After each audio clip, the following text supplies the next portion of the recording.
అమ్మకు ఒకసారి ఇచ్చాను. నా అమ్మ తర్వాత ఇప్పుడు నీకే ఇస్తున్నాను.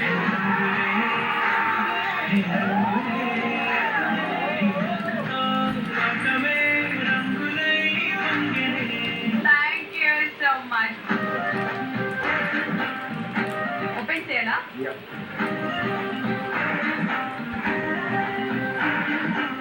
ఓ వావ్.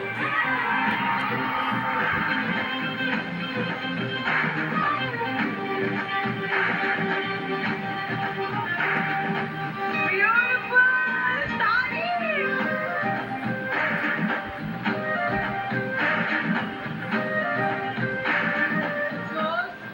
యా, దీనిలో ఇంకొకటి స్పెషల్ ఉంది. ఏంటంటే ఈ చీర నేను వేరే షాప్ నుంచో వేరే నుంచో నేను తీసుకొని రాలేదు. దీని ఒక స్పెషల్ ఉంది. అది ఏంటని మీరు చూడొచ్చు. తెలుగు ప్రేక్షకులందరికీ వినాయక చతుర్థి శుభాకాంక్షలు. ఈరోజు మీ అందరికీ నచ్చిన, నాకు నచ్చిన ఒక స్పెషల్ పర్సన్కి ఒక స్పెషల్ గిఫ్ట్ ఇవ్వబోతున్నాము.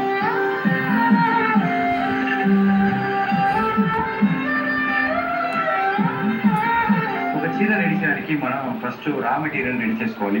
ఆ రా మెటీరియల్ మనకి ఇలా వస్తుంది. దీని నుంచి మనం దీన్ని ఇలా చుట్టుకోవాలి.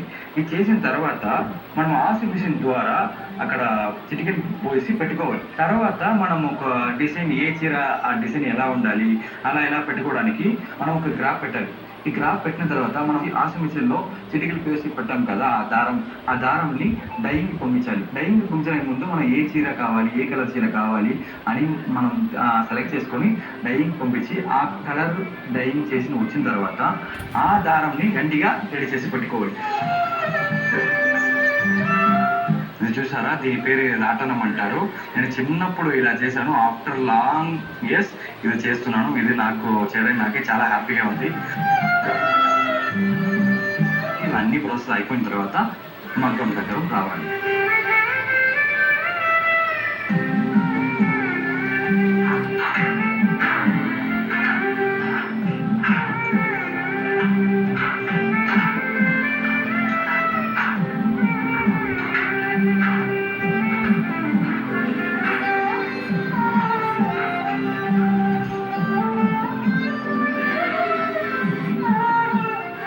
ఫైనలీ నా చేతుల ద్వారా ఒక చీర రెడీ చేశాను.